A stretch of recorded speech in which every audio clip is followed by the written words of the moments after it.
The chamber was tense before the words even left her mouth. Reporters leaned forward, pens frozen. The cameras caught every flicker of expression across the polished desks. Then it happened.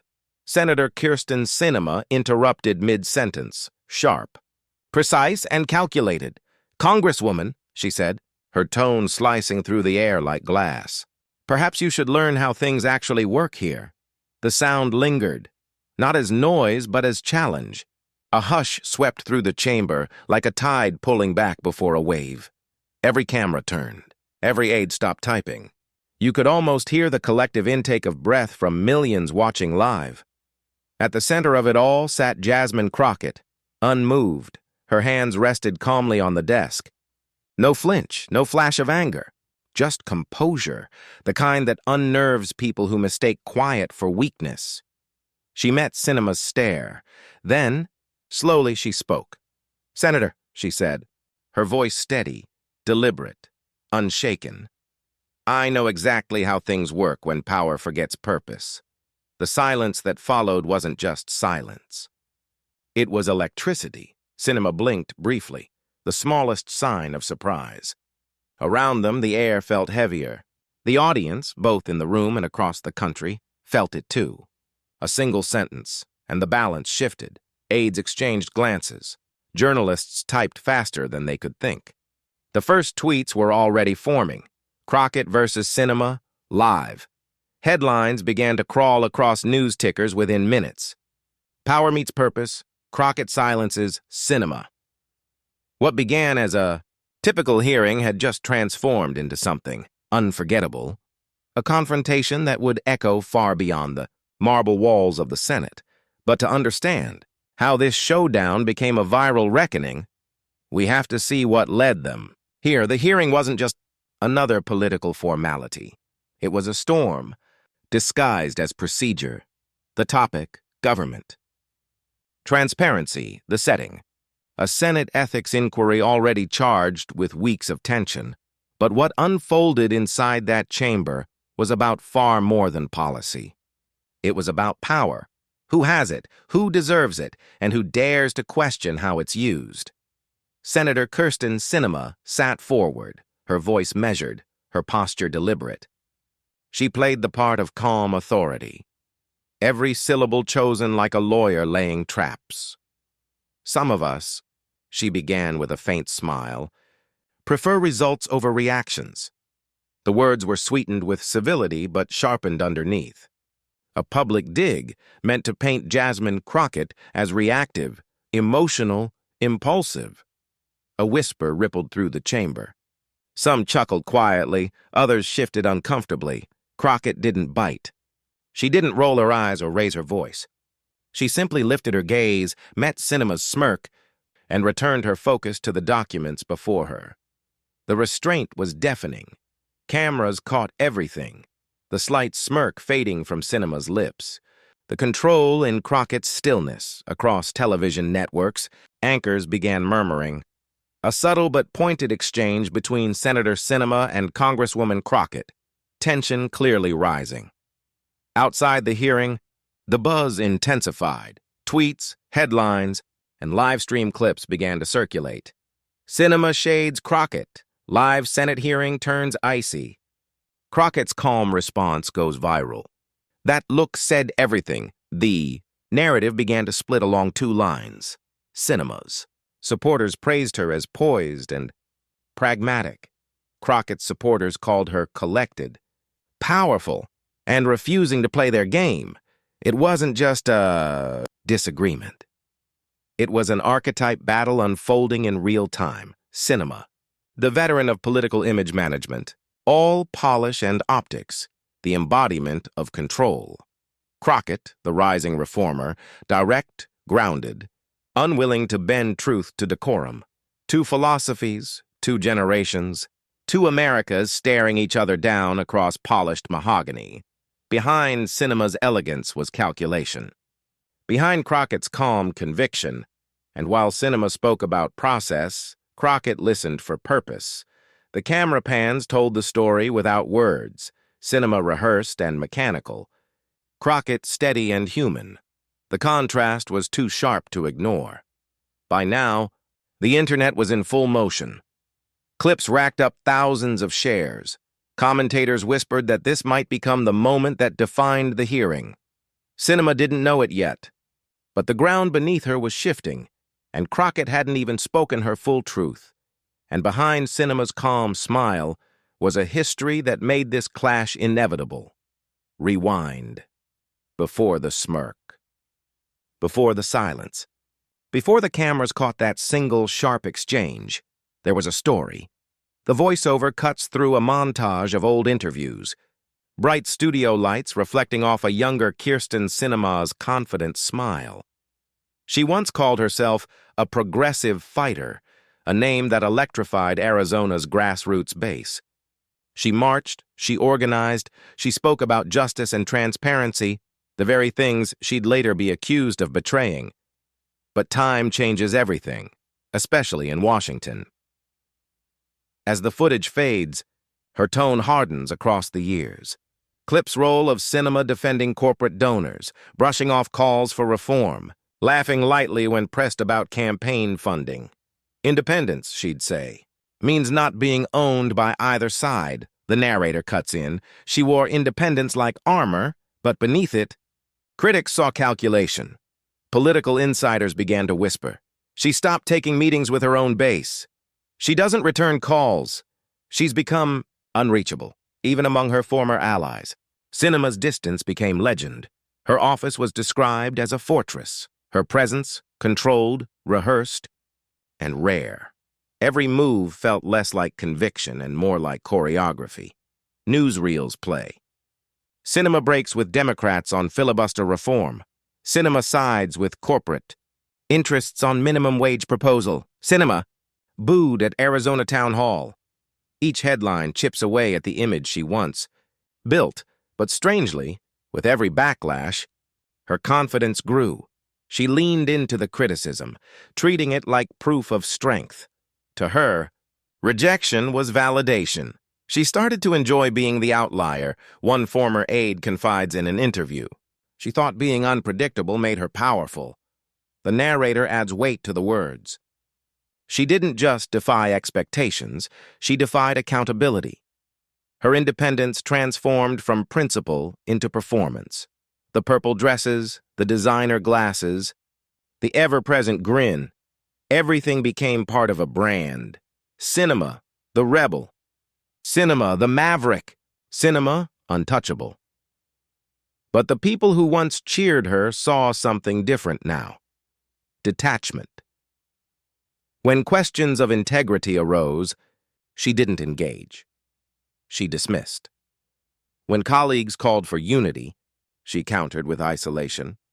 In the Senate chamber, she was known for walking the marble halls alone. Headphones in, gaze fixed straight ahead. Strategically detached, one staffer called it. Emotionally unavailable, said another. She wanted to be respected, not related to. The camera lingers on her face in an old C-SPAN clip, nodding mechanically while others debate issues she once championed. The passion that once fueled her had been replaced by polish. She had become, in every sense, the embodiment of political contradiction, a woman who rose on conviction, but stayed on calculation. Every decision was a chess move, every word measured for optics, and yet her story wasn't one of simple betrayal. It was one of transformation, a slow, deliberate evolution from idealism to image, from reformer to operator, from voice of the people to guardian of her own brand. The narrator's tone deepens. She built a fortress of power, but the walls were made of mirrors. Every reflection reminded her not who she was, but who she needed to appear to be. In the stillness of her Senate seat, surrounded by the cold machinery of government, Sinema had learned how to survive by standing alone. But survival has a cost, because in the arena of public service, detachment can look like arrogance. And arrogance, when unchecked, always finds its reckoning. As the music rises, clips of angry constituents flash across the screen. Town halls filled with frustration. Protest signs bearing her name, chants echoing through the halls, "You forgot us!" And then, silence. Her confidence never faltered, and at least not in public. But behind those controlled smiles was something else. A fear of being exposed, a fear that her independence had become isolation, a fear that one day someone would call it out, live, unfiltered, and undeniable. The narrator leans in. And when integrity walked into the room, ego would not stay silent. A faint echo of the Senate chamber returns, the murmurs, the gavel, the sharp exchange about to reignite. But if cinema's power was built on image, Jasmine Crockett's came from impact. The lens shifts from the marble walls of power to the hum of a Texas neighborhood, where the air carried stories of struggle and survival. This is where Jasmine Crockett's fire was forged. She wasn't born into privilege or comfort. She was born into a world that required grit just to be heard. Her mother, a teacher, her father, a veteran, both taught her that justice isn't given, it's earned. One act of courage at a time. The narrator's tone softens, steady and reverent. She didn't enter politics for headlines, she entered to make history fairer. Archival footage fills the screen. Young Jasmine at rallies, not as a politician, but as an activist. Holding signs, speaking truth to power long before the cameras ever cared to roll. In law school, she built her name not in debate halls, but in courtrooms where the stakes were human, clients who couldn't afford representation, families facing eviction, youths caught in a system that never gave them a fair shot. She didn't chase applause. She chased justice. Then, one clip transitions to the congressional chamber, her tone composed but unflinching. She challenges a witness mid-hearing. Her words clean, deliberate. Sir, with all due respect, facts don't bend to your comfort. The room stiffens. Silence follows. Then applause. Narrator. She spoke the language of accountability. Calm, surgical, undeniable. Clips roll of her questioning defense contractors, confronting lawmakers, calling out double standards without raising her voice. She doesn't perform, one journalist notes in a voiceover. She disarms, every gesture measured, every word anchored in conviction. Supporters saw in her something politics rarely gives, grace under fire. A former staffer recalls, she never needed to shout. When Jasmine spoke, people listened, not because she demanded respect, but because she embodied it. And in that stillness, in that balance, between empathy and power, she became something greater than a headline. She became the mirror that made arrogance flinch, images flash, Crockett volunteering at shelters, reading bills late into the night, consoling families who felt invisible to the system. This wasn't political theater. It was personal mission. She's the kind of leader who doesn't talk about the people, says a constituent. She is the people. Her rise wasn't meteoric. It was earned, carved from perseverance and clarity. No scandals, no shortcuts, just consistency, the narrator continues. In a city addicted to noise, Jasmine Crockett made silence powerful. When others shouted to be seen, she spoke only to be understood. As her national profile grew, so did the backlash. Critics called her too composed, too cautious, too careful. But her restraint wasn't weakness. It was strategy. She understood something her detractors never could. The moment you lose control, you lose credibility. And credibility, in a world built on spin, was her greatest weapon. Clips cut between congressional hearings, social media reactions, and think piece headlines. Crockett schools witness with facts, not fury. The calm before the clapback. How Jasmine Crockett redefined political strength. The narration deepens. She didn't rise by matching arrogance with anger. She rose by mastering herself. Her presence became symbolic, especially for those who felt unseen in the corridors of power. Immigrants, women of color, working-class Americans, they saw their fight reflected in hers, not loud, not chaotic, but righteous. She made dignity radical again, the voiceover says. And that's what made her dangerous to the system that profits from disorder. As footage shows her greeting supporters outside the Capitol, the camera lingers on her smile, Soft, human, unguarded, the kind of smile that comes not from victory, but from peace with one's purpose. Behind her, protesters hold signs that read, "We see you." Truth has a voice. Crockett stands for us. The narrator shifts tone, from warmth to rising tension. But every light attracts its shadow. Enter the next montage. TV panels debating her tone, critics dissecting her composure. Some called it performative calm. Others accused her of moral grandstanding. The more she embodied integrity, the more the establishment itched to provoke her. Because in a chamber where power plays loud, her quiet authority was disruptive. She didn't flinch when they talked over her, the narrator reminds. She didn't snap when they dismissed her. She waited, and when she spoke, it cut through the noise like a scalpel. The screen fades to black, then reopens with Crockett at her desk, head bowed in thought before a crucial hearing. No entourage. No fanfare, just preparation and poise. The narrator draws the line.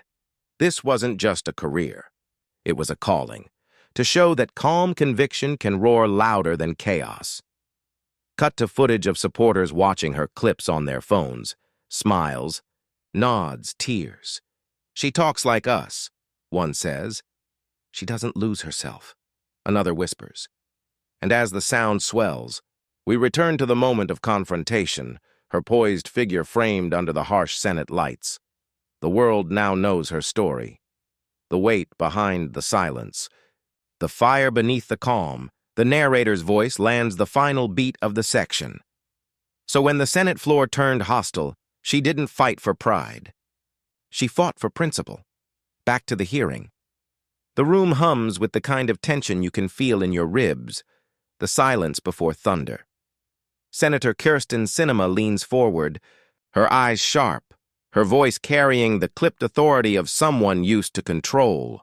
"Congresswoman," she begins, a faint smirk curling at the corner of her mouth. "If you're done lecturing, perhaps we can return to facts." Laughter breaks the stillness.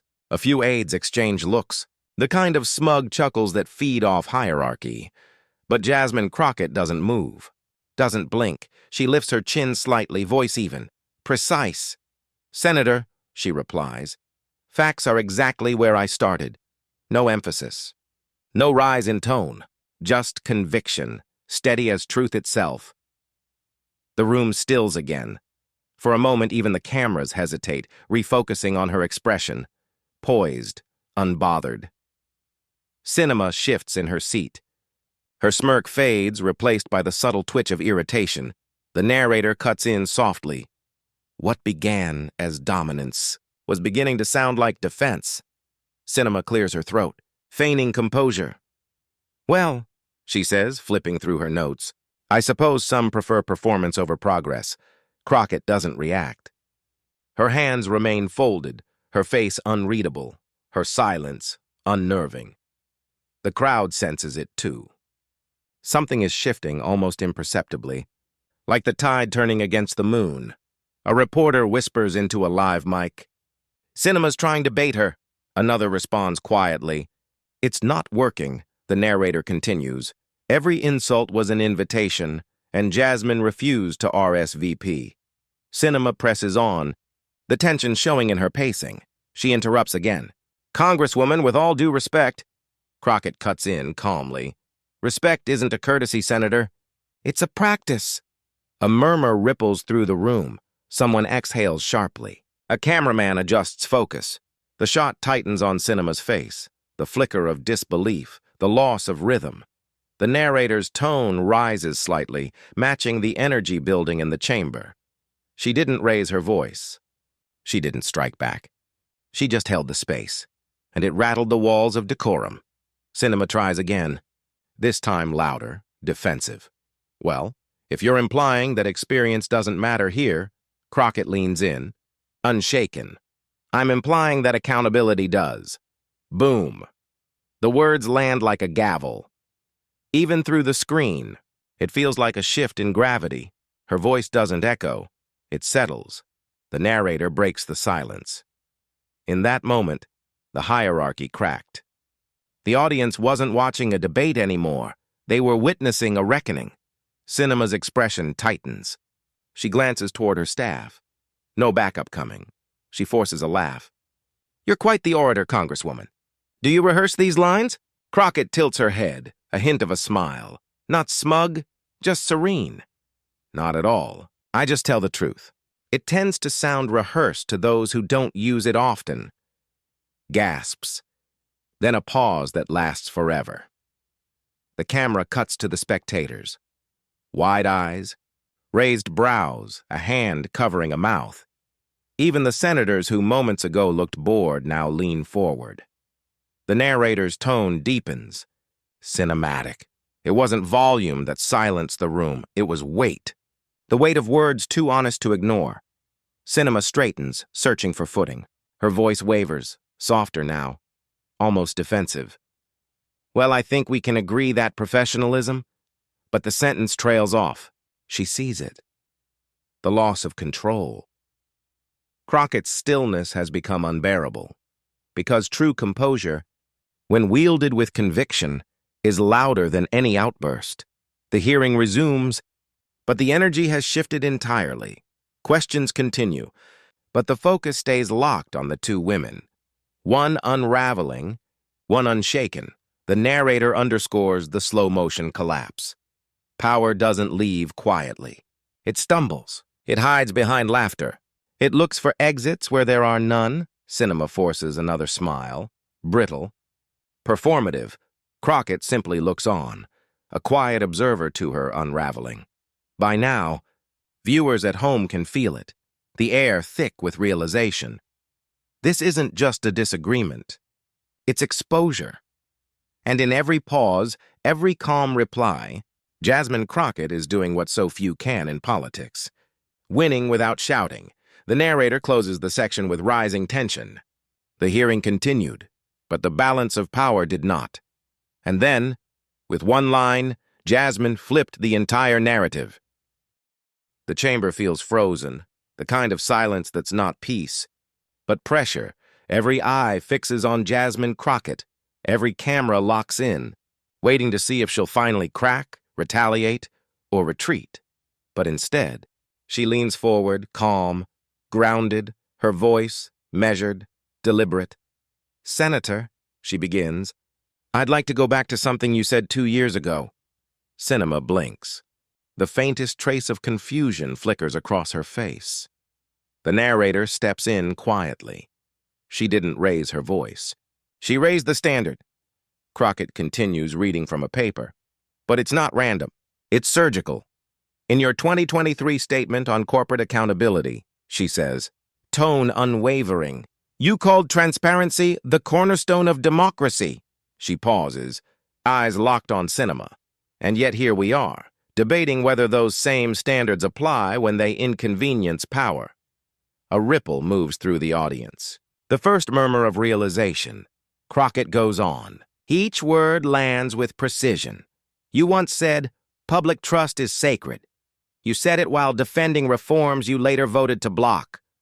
Another pause. Her eyes don't flinch. "You changed, Senator."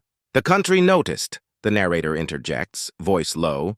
Cinematic. She wasn't debating, she was documenting. Sinema's fingers tighten around her pen. "Congresswoman," she tries to interject. But Crockett's rhythm is unstoppable. "Senator," Crockett says evenly, "accountability isn't a performance, it's a principle. And I stand by it, even when it's uncomfortable." Boom. The words slice through the air like a bell tolling truth.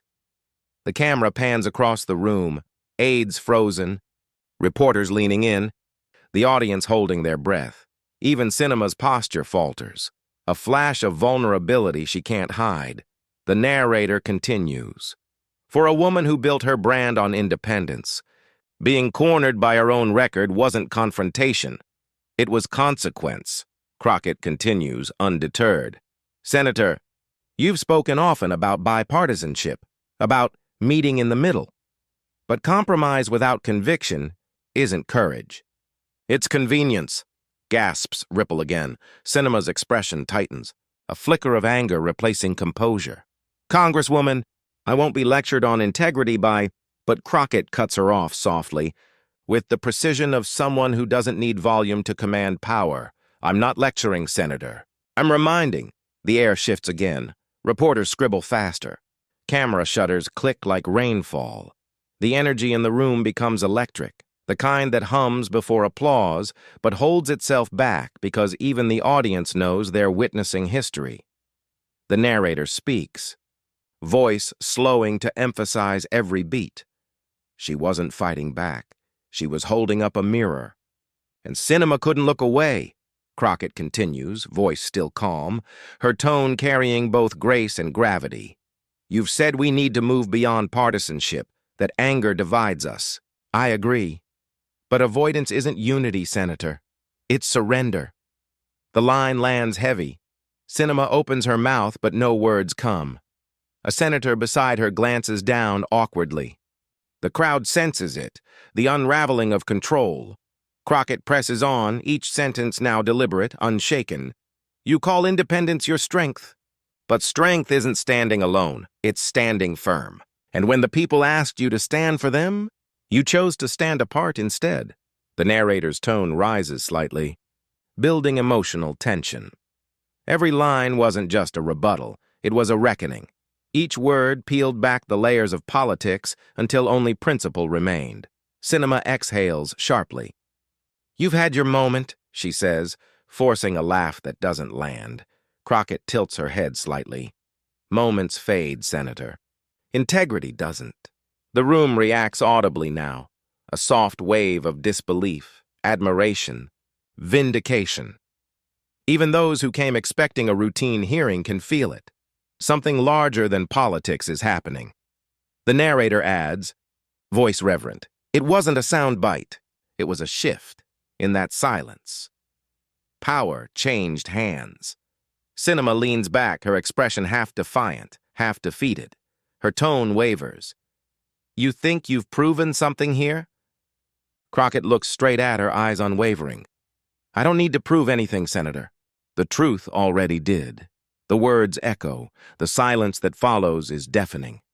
For a moment, it feels like no one even breathes. Every camera, every mic, every screen focused on her. On the woman who just dismantled an empire of arrogance with composure sharper than any attack. Sinema looks down at her notes, searching for a defense that doesn't exist. Crockett doesn't gloat, doesn't smirk. She simply sits back, her hands still folded, her demeanor unchanged. The narrator cuts in softly, the tone both reflective and powerful. In that chamber, leadership wasn't loud.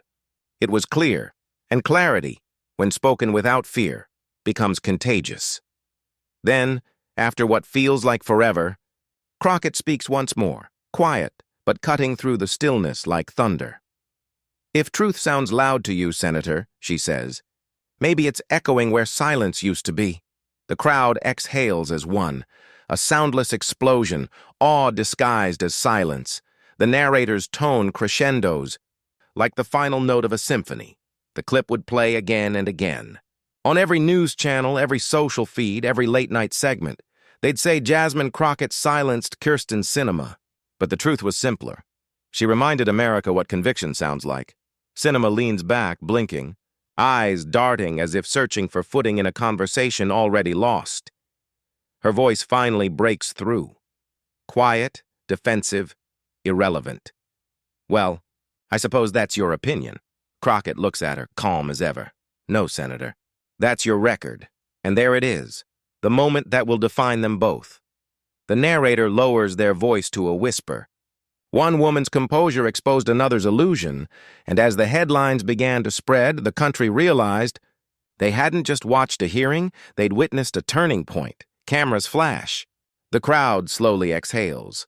Sinema's face stiffens into stillness, the kind that knows the damage is done. Crockett glances down, gathers her papers, and with the faintest nod, ends it. Not with victory, but with truth. The narrator closes the section in perfect calm. She didn't shout. She didn't gloat. She simply told the truth and let the silence finish the rest. But what happened after that went far beyond the chamber walls. Within hours, the clip detonates across every corner of the internet. The hearing may have ended, but the echo of Jasmine Crockett's final words refuses to fade. Hashtags explode like wildfire. Die Hashtag Crockett moment. Silenced. Accountability wins. Comment sections flood with disbelief and admiration. One user writes, "She didn't raise her voice, she raised the standard." Another replies, "Sinema just learned that calm can cut deeper than chaos." Cable networks can't look away. Every major channel replays the exchange on loop, commentators dissecting every glance. Every pause, every syllable, clips of Crockett's line, "If truth sounds loud to you," become a digital anthem. The narrator captures it in a single line. Some moments make headlines. Others make history.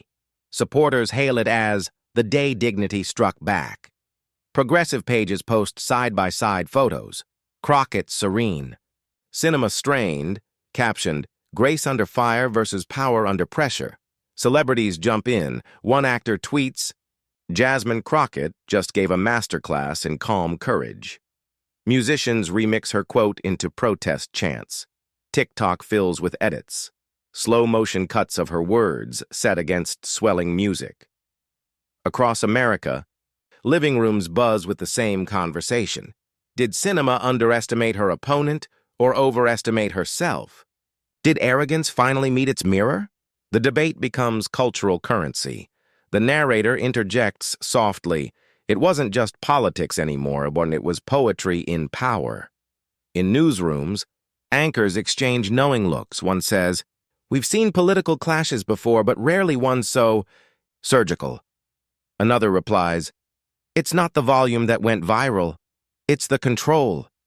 Meanwhile, Sinema's team scrambles. Anonymous sources leak statements to friendly outlets, trying to spin the exchange. She was taken out of context.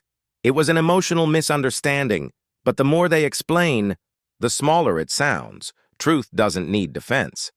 And this one's already been witnessed by millions. The narration turns reflective. Reputation bends under pressure. Character doesn't. Crockett's calm replay becomes the signature shot of the week.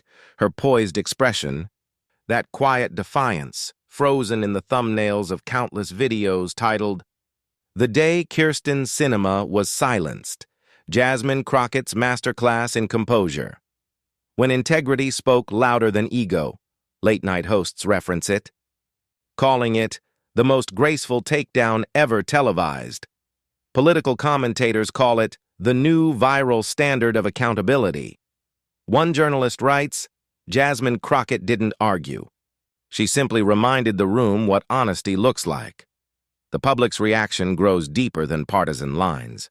People share the clip not for politics, but for pride. A teacher tweets, "Show this in civics class. This is how truth sounds." A young activist posts, "We just watched composure become rebellion." The narrator builds the emotional wave. What began as a moment of conflict became a mirror for the nation, a reflection of who we are when faced with arrogance, and who we could be when guided by principle. Even Sinema's silence afterward becomes symbolic. She doesn't tweet, doesn't respond. For the first time in months, her words are nowhere, and Crockett's are everywhere, a quiet reversal of power. Behind the scenes, staffers whisper that the senator won't discuss it. But that absence says more than any statement could. In a culture addicted to noise, her silence feels like surrender. Meanwhile, Crockett returns to her work. No press tour, no victory lap. When asked by a reporter how she feels about going viral, she answers simply, "I'm glad people are listening. I just hope they're hearing what matters." The narrator ties the moment to something larger, almost cinematic. She reminded America that truth doesn't need to shout to be heard, that composure isn't the absence of strength, it's its highest form. Clips continue circulating, on phones, on news tickers, on every feed that thrives on conflict but rarely captures clarity. And yet here it was, calm, poised, undeniable clarity, going viral in real time. The movement takes on life beyond her control. Posters, shirts, online banners quoting her final line, "If truth sounds loud to you," appear at rallies, protests, and conferences. The moment becomes a symbol, not of politics, but of principle. A modern folk story about what happens when conviction meets control. The narrator's tone turns solemn, reflective. In a world of noise, one voice chose stillness, and that stillness shook the system. News outlets label it the Crockett Doctrine, a shorthand for moral calm under fire. Analysts call it the political mic drop of the decade. But through all the noise, one truth remains: Crockett didn't win through aggression, she won through alignment. Her composure became contagious, her restraint revolutionary. The narrator closes with resonance, pulling the thread back to the human. It wasn't just that she silenced a senator. It's that she reminded a nation what integrity sounds like when it finally speaks. The screen fades to black, hashtags still flashing, voices still echoing, and one line hanging in the air like a heartbeat. But for Jasmine, this wasn't victory, it was a reminder. Days pass, the headlines fade, the hashtags slow, but the moment still lingers in the public consciousness like an echo that refuses to die down. For the first time since the viral storm, Jasmine Crockett steps before a small group of reporters. No grand stage, no cheering crowd, just a podium, a microphone, and the same calm that once silenced a Senate chamber. She takes a breath. "I wasn't there to win a clip," she begins softly. "I was there to remind us why integrity matters. No arrogance, no dramatics, just truth, measured, clear, and grounded. The room listens differently this time. Not for spectacle, but for substance." She continues, her tone reflective but steady. There's a difference between being loud and being heard, between performing strength and practicing it. Sometimes the most powerful thing you can do in chaos is stay centered. The narration flows like an echo of her words. She didn't weaponize victory. She turned it into wisdom. Clips of her speech spread quietly, not with the fire of a viral moment, but with the warmth of something timeless. It's no longer about the clash. It's about the lesson. Commentators call her remarks the antidote to outrage. Politics, teachers play her clip in classrooms about leadership and communication. Journalists describe it as a moment where composure became courage. The narration deepens. Dignity isn't silence. It's strength under fire. As Crockett speaks, the camera lingers on her expression. Steady, thoughtful, unshaken, there's no trace of gloating. Only gratitude. Every chamber, every argument, every clash teaches us something, she says. And if we're lucky, it teaches us that restraint isn't weakness. It's power in its purest form. She looks directly at the cameras, not defiant, not emotional, simply honest. When the noise fades, she says, truth remains. That sentence becomes the closing note to everything that came before. The inverse of the mic drop. A whisper that lands louder than any shout. The narration bridges the imagery. History remembers the ones who shout. But it reveres the ones who stand still when the world trembles. Even Kyrsten Sinema's silence in the aftermath becomes part of the symbolism. She doesn't speak, doesn't respond. And somehow, that absence becomes its own story. The narrator observes. Sometimes silence isn't peace, it's reckoning. Commentators across networks note the irony. The senator who once prided herself on independence now stands isolated. Her stillness misread as control but felt as consequence. Meanwhile, Crockett's stillness had meaning. It carried message, not ego. Clips of the two women are shown side by side, Sinema's smirk from the hearing versus Crockett's calm statement afterward. The contrast speaks louder than any debate, one chasing image, the other embodying principle. The narrator's tone shifts from political to universal, connecting the story to something beyond Washington. In every workplace, in every argument, in every test of patience, we are given a choice, to react or to respond. To defend the self or to defend the truth? Footage fades into ordinary Americans, people sharing her quote online, teachers printing it on posters, students discussing her demeanor in civic studies. Her calm has become a curriculum in composure. The story no longer belongs to politicians. It belongs to the people who saw themselves in her restraint, who felt seen by her control, who realized that conviction can exist without chaos. The narration rises like a closing score. She didn't win the argument, she restored the standard. In the final shot, Crockett walks away from the podium, quiet. Composed, unhurried, the camera pans upward, the sound fading to her last words replaying in echo. When the noise fades, truth remains. And as the screen darkens, the narrator delivers the last, resonant line, a reflection of everything this story became. And in that silence, America found its voice. The narrator's voice returns, calm, steady, reflective. In an age of outrage, it begins, Jasmine Crockett proved that calm conviction is the loudest revolution. Clips replay in sequence, the interruption, the silence, the reply that rewrote the power dynamic, Sinema's sharp tone, Crockett's unshaken composure. The moment truth stood taller than title. The narration continues, each word measured like the final strokes of a story that meant more than politics. She didn't raise her voice. She raised the standard. Quick flashes of the aftermath, news panels debating her quote, social media filled with her words, people nodding in quiet pride. The energy feels full circle, from confrontation to clarity. Then the tone shifts, growing more personal, more direct. If you believe dignity still matters in American politics, share this story, a pause. If you're tired of noise drowning out truth, subscribe, and stand with the movement that chooses respect over ridicule. The narration softens, like a voice carried on echo, because change doesn't always roar. Sometimes it stands calm, unshaken, and undeniable. The screen fades to the final shot, Jasmine Crockett walking out of the chamber. No words. No victory pose, just the quiet stride of someone who has already won the argument that mattered most. As the music swells, her final line from the hearing plays again, faint, distant, immortalized. When the noise fades, truth remains. The narrator delivers the closing sentence like a seal of meaning, and in that silence, America remembered what leadership sounds like.